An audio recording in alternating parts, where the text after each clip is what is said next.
ریما شاہ آپ کو اپنے چینل پر خوش آمدید کہتی ہے۔ ناظرین، آج میں آپ کو غیر قانونی انسانی اسمگلنگ کے بارے میں بتاؤں گی۔ انسانی اسمگلنگ کیا ہے اور اس کی کتنی اقسام ہیں اور یہ کس طرح کی جاتی ہے۔ انسانی اسمگلنگ کا مطلب ہے لوگوں کی بھرتی، نقل و حمل، منتقلی، پناہ دینا یا وصول کرنا، طاقت، دھوکہ دہی یا دھوکہ دہی کے ذریعے جس کا مقصد منافع کے لیے ان کا استحصال کرنا ہے۔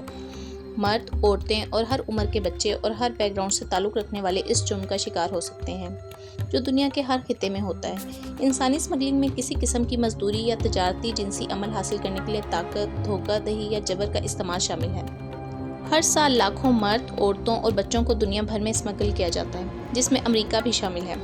عالمی انسانی اسمگلنگ کی ابتدائی شکل افریقی غلاموں کی تجارت سے شروع ہوئی، چونکہ امریکی اور یورپی براعظم خریداروں کے طور پر شامل تھے اور مختلف افریقی گروہ دونوں تجارت اور درمیانے آدمی تھے۔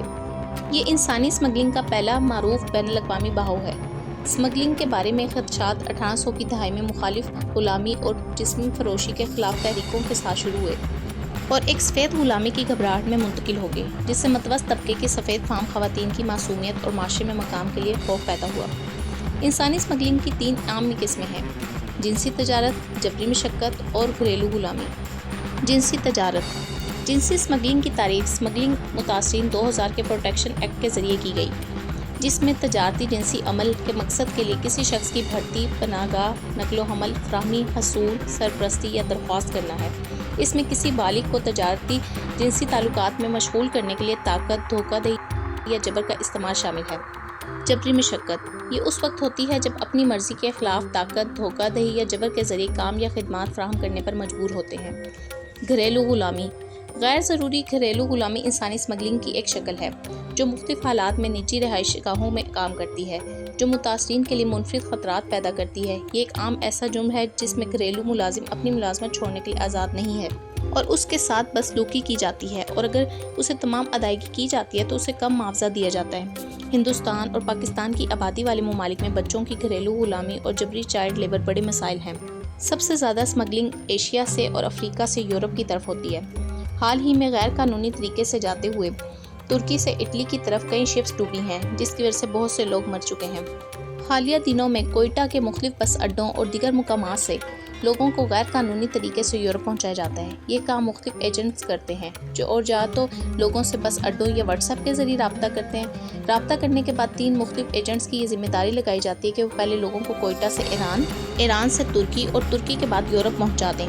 اس کام میں خطرات بہت ہیں اور جان کی کوئی گارنٹی نہیں۔ کوئٹہ شہر سے 80 کلومیٹر کے فاصلے پر پنجپائی کا علاقہ آتا ہے۔ یہاں ایک ایجنٹ سے انٹرویو کرنے پر پتہ چلا کہ کوئٹہ کے بیچوں بیچ کئی ایسے مقام ہیں جہاں لوگوں کی نیلامی ہوتی ہے، جس میں ایک ایجنٹ غیر قانونی طریقے سے جانے والے لوگوں کے گروپ کو دوسرے ایجنٹ پر بیچ دیتا ہے۔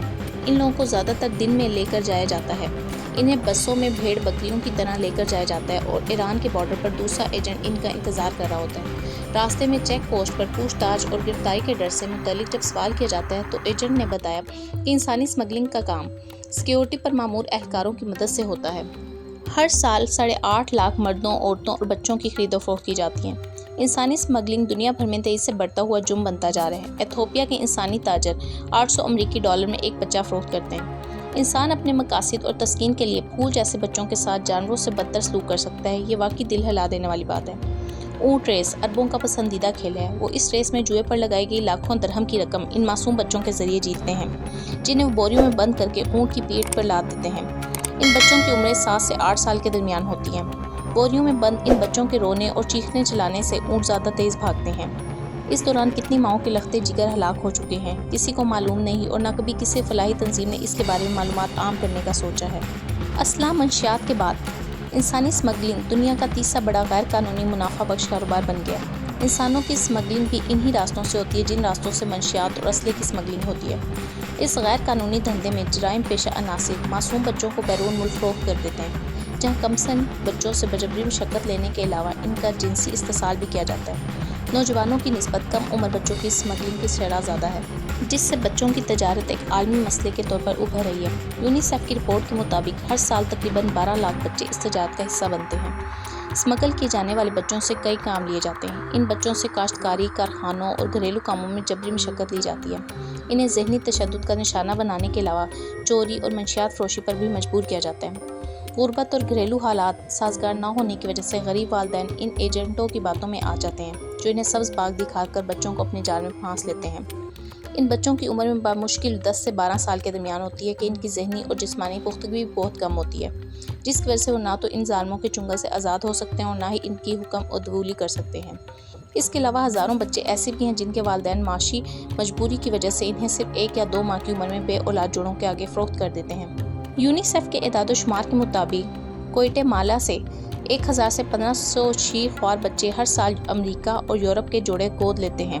ایشیا اور مشرقی یورپ سے 13 سال کی لڑکیاں بحیثیت دلہنوں کی فروخت کی جاتی ہیں، جہاں انہیں دلہن بنانے کے بجائے عصمت فروشی پر مجبور کیا جاتا ہے۔ زیادہ تر عورتیں چونکہ کمزور ہوتی ہیں، اس لیے انہیں قید تنہائی میں رکھ کر تشدد کیا جاتا ہے۔ ٹوگو، مالی، برکینا فاسو اور گھانا سے نوعمر بچوں کو نائجیریا یا آئیوری کوسٹ، کیمرون اور گیسون میں فروخت کیا جاتا ہے۔ نائجیریا میں بھی بڑے خریدار موجود ہیں، جبکہ اکثر بچوں کو مشرق وسطیٰ اور یورپ میں فروخت کیا جاتا ہے۔ بچوں کی منظم طور پر خرید و فروخت کرنے والے ایجنٹ ان بچوں کے والدین اچھی تعلیم اور روزگار کا لالچ دے کر ان سے لے لیتے ہیں، جہاں وہ تعلیم اور ملازمت دونوں جاری رکھ سکیں گے اور معقول رقم اپنے گھر والوں کو بھیجتے رہیں گے، جبکہ لڑکیوں کو آگے سے آگے بیچتے چلے جاتے ہیں اور لڑکوں کو جعلی سرپرستوں کے حوالے کیا جاتا ہے۔ جرائم پیشہ عناصر انہیں گھر اور بازاری مزدوری کے لیے استعمال کرتے ہیں۔ کم سن بچے گھنٹوں لگاتار کام کرتے ہیں، اس دوران اکثر بچے بھاگنے میں کامیاب ہو جاتے ہیں، اس کے باوجود وہ مشکلات کا شکار رہتے ہیں۔ یونیسیف کی ایک اور رپورٹ کے مطابق ایشیائی ممالک میں بنگلہ دیش سے عورتوں اور بچوں کی بہت بڑی تعداد جنسی بیرا روی، جبری گھریلو غلامی اور جبری مشقت کے لیے دوسرے ممالک میں فروخت کی جاتی ہے۔ بنگلہ دیشی لڑکیاں اور بچے بھارت، پاکستان، بحرین، کویت اور متحدہ عرب امارات میں فروخت کیے جاتے ہیں، جہاں کم عمر بچوں کو زیادہ تر اونٹ ریس میں استعمال کیا جاتا ہے۔ ایتھوپیا کے بچوں کو گھریلو ملازمت سب سے کم قیمت 1.20 امریکی ڈالر میں فروخت کیا جاتا ہے۔ انٹرنیشنل آرگنائزیشن فار مائیگریشن کی رپورٹ کے مطابق ایتھوپیا میں والدین ہر سال 20,000 بچے ایتھوپیا سے باہر فروخت کرتے ہیں۔ ایتھوپیا میں تقریباً 47 لاکھ یتیم بچے موجود ہیں، جو پورے ملک کی آبادی کا 13% ہیں۔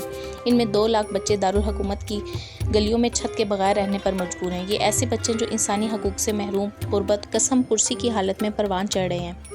IMO کے مطابق دنیا میں سب سے زیادہ بچوں کی خرید و فروخت ایتھوپیا میں ہوتی ہے۔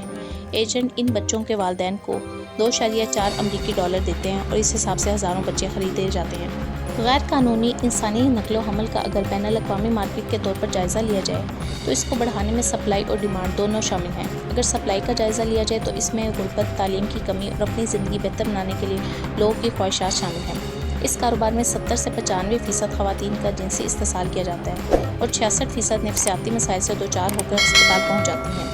بچوں اور عورتوں کے حقوق اور تحفظ کے لیے گزشتہ برس اقوام متحدہ نے ایک کمیشن بنایا ہے تاکہ عورتوں اور بچوں کو غیر قانونی اسمگلنگ کو روکا جائے۔ اگر روکا نہیں جا سکتا تو کم سے کم کیا جا سکے۔ انسانی خرید و فروخت، خاص طور پر بچوں کی خرید و فروخت کے باعث جنسی اور نفسیاتی بیماریاں جنم لے رہی ہیں۔ انسانی اسمگلنگ میں بچوں کی اسمگلنگ اس وجہ سے زیادہ ہوتی ہے کہ بچے ایجنٹوں کے لیے منافع بخش ثابت ہوتے ہیں۔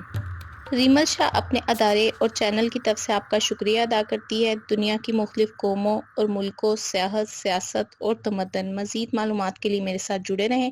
ملتے ہیں اگلی ویڈیو میں نئے عنوان اور علمی مواد کے ساتھ۔ تب تک کے لیے اللہ حافظ۔